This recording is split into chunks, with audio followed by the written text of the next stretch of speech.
जय सियाराम कृष्ण वंदे जगत गुरुवम भजन भागीरथी जाहिर परवाह में आप सर्व आत्मीय बंधुओं का हार्दिक स्वागत है। अभिनव सदा की भांति आज की नित्य सत्संग का प्रसंग है। दूजो ब्रह्म कहाँ से आयो, महाराजा मानसिंह मारवाड़। आज हम सत्संग करने जा रहे हैं अद्वैत, एक ब्रह्म विषयक अद्वैत सिद्धांत ब्रह्म विषयक चर्चा पर जा रहे हैं, जो महाराजा मानसिंह जी जो मारवाड़ में पूर्व नरेश में हैं। मारवाड़ नरेश मानसिंह जी एक राजा एक योगी, दोनों का समन्वय विस्तार करके एक अवतार पुरुष की तरह उन्होंने व्यवहारिक ज्ञान दिया। तो उस आत्म व्यवहारिक ज्ञान का एक काव्य है जिसके साथ हम आज चर्चा करने जा रहे हैं। ओम श्री परमात्मा नमः।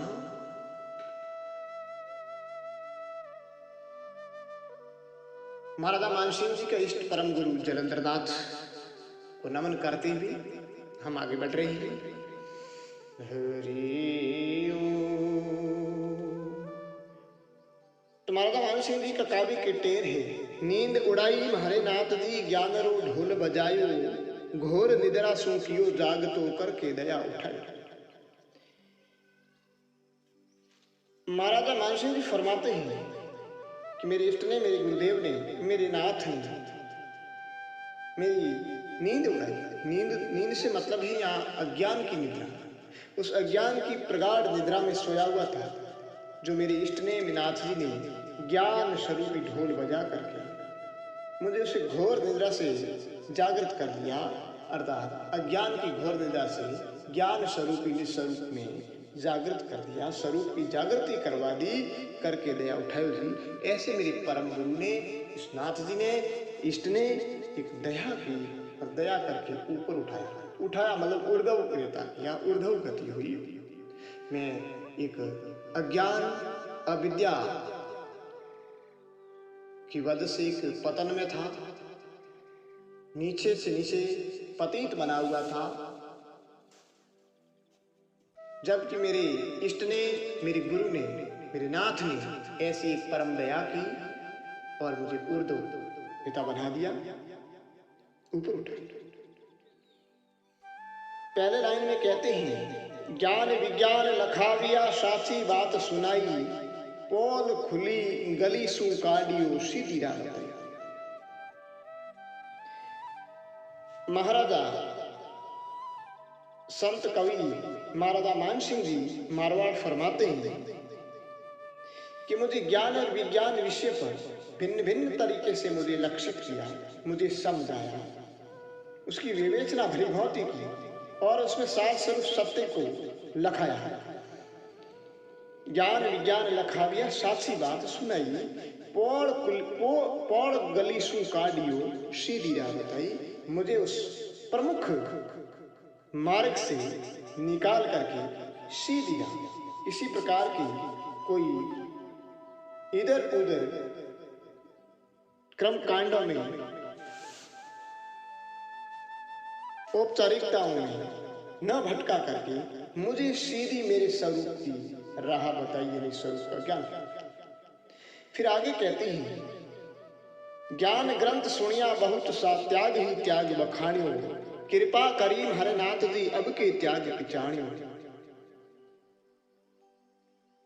महाराजा साहब फरमाते हैं, काव्य में कथन करते हुए कहते हैं, ज्ञान ग्रंथ सुनिया बहुत सा, त्याग ही त्याग बखानियो। मैंने मेरे जीवन में बहुत से ज्ञान के ग्रंथों का अध्ययन किया, सुना, उसमें एक त्याग ही त्याग की चर्चा की गई, बहुत सी त्याग की चर्चा की गई, लेकिन मुझे आज तक कुछ समझ में नहीं आया था कि त्याग वास्तव में है क्या। त्याग सब कह रहे हैं, लेकिन वास्तविक त्याग क्या है उसकी पहचान मुझे नहीं हुई थी। पर मेरे नाथ जी ने कृपा की, कृपा करी मेरे हमारे नाथ जी, मेरे इष्ट ने, मेरे स्वरूप परम गुरु ने मेरे पर महर करी, कृपा करी, अब के त्याग पिछाणियो जी। तब अब के इस जीवन में मुझे त्याग की जो वास्तविकता समझ में आई कि वास्तव में त्याग क्या है, किसका त्याग करना है, त्याग की वास्तविक स्वरूप के विषय में मुझे लगता है। फिर आगे फरमाते हैं कि असली आनंद ने भूल गया नकली में भरमायो, सुको ब्रह्म ही ब्रह्म बकिया ऊंडी खाड़ गिराए। महाराज हमको हम फरमाते हैं कि मैं वास्तविक आनंद को भूल गया, असली आनंद ने भूल गया, नकली में भरमाया, और नकली आनंद पर ही भरमाया, जिस प्रकार भरा जो भरमाता है। तो इस तरह मैंने इस माइक सत्य में जकड़ा हुआ जो इंद्रिय आनंद है, इस इंद्रिय विषय है, इस इंद्रिय विषय को ही मेरा स्वरूप मान के बैठ गया। मैं इस आनंद को ही वास्तविक आनंद मान के इसके ही आनंद लेने लग गया।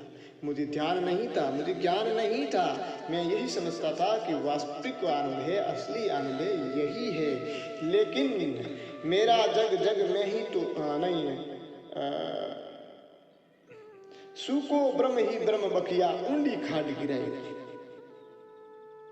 केवल ब्रह्म ही ब्रह्म, अहम ब्रह्म अस्मि मैं कहता गया, अर्थात इस शरीर को अहम ब्रह्म अस्मि कहता गया। इस शरीर को अहम ब्रह्म अस्मि जो कहते हैं और अपने आप को वेदांती बताते हैं, उसके लिए बड़ी सार वही बात बताई है महाराजा ने कि मैं वास्तविक आनंद को भूल गया, असली आनंद में भूल गया, नकली में भरमायो, सुको ब्रह्म ब्रह्म बकिया ऊंडी खाट गिरायो।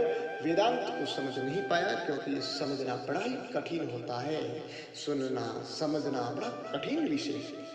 तो केवल ब्रह्म ही ब्रह्म कहा कि ब्रह्म है। अब ब्रह्म के इस शरीर को, इस इंद्रिय सुख को ही ब्रह्म मान लिया, हम ब्रह्मास्मि मान लिया, कैसे ऊंडी खाट गिरायो। और ऐसा कर करके मैंने इंद्रियों के विषयों के पीछे गहरे गर्त में हुआ, मेरा पतन हुआ, अधोगामी हो गया, ऊर्ध्व में ही हुआ। फिर आगे फरमाते हैं कि असली आनंद की मालूम भई सहज स्वरूप हमारा, मेरा जग जग में ही तो हूँ, मुझसे जग नहीं आ। जब वास्तविक आनंद की पहचान हुई परम गुरु की कृपा से, नाथ जी की मेहर से, सहज स्वरूप हमारा, सहज जो मेरा स्वरूप है वही तो वास्तविक आनंद है, मेरा जग जग में ही तो हूँ। ये सारा प्रपंच जो माहिक शक्तियाँ दिख रही है, जो माया शक्ति ये जग देख रहा है, ये जग भी मेरा ही है, कोई अलग नहीं है, और मैं ही तो हूँ। मेरा जग जग में, यानी मैं जग से भिन्न नहीं और जग मेरे से भिन्न नहीं। मेरे से ही सरवर से तरंग भिन्न नहीं, तरंग से सरवर भिन्न नहीं, तो जल पर तरंग है। इस तरह से ये सारा विश्व, ये जग भाष्यमान हो रहा, लेकिन है मेरे स्वरूप में ही तो है, ये स्वरूप से ही तो सारा ये दृश्य है, ये जग है। मैं इतने देर भूल देता कि ये माया है, इसको त्यागो, वो करो, ये नहीं। मेरा जग जग में ही तो हूँ, मुझसे जग नहीं न्यारा जी, जग मेरे से भिन्न नहीं, अभिन्न अद्वैत स्थिति का ये विषय है। मेरा ये सब खेल है, मैं ही भया हूँ मदारी।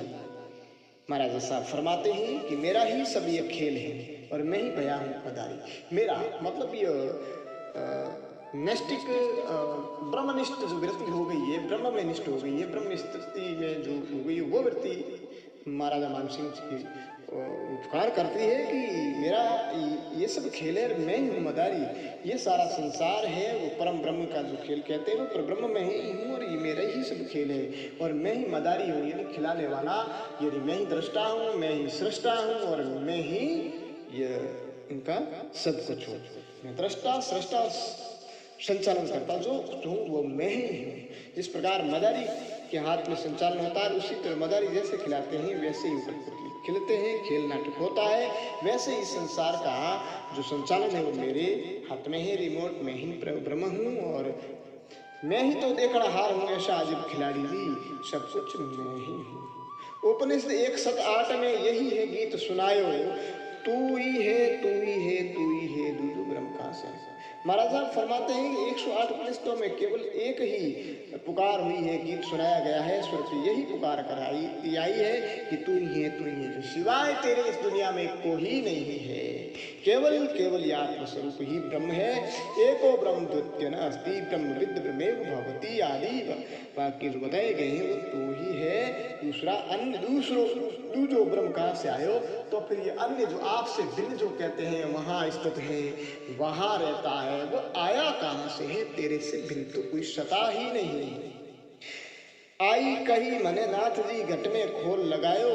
जो उपनिषदों के अंदर जो बात बताई गई है वो उपनिषदों की बात ही मेरे गुरु ने, मेरे इष्ट ने वही बात मुझे बताई और मेरे घट में खोल लगायो। मेरे घट में जो द्वैत का पट था उस पट को खोल करके उस अद्वैत की माया, अद्वैत के पर्दे को हटा करके मुझे नहीं, द्वैत को पर्दे को हटा करके मुझे अद्वैत में स्थिति, परम में स्थिति कर दी, मेरे स्वरूप में कर दी। आई कही हमारे नाथ जी घट में खोल लगायो।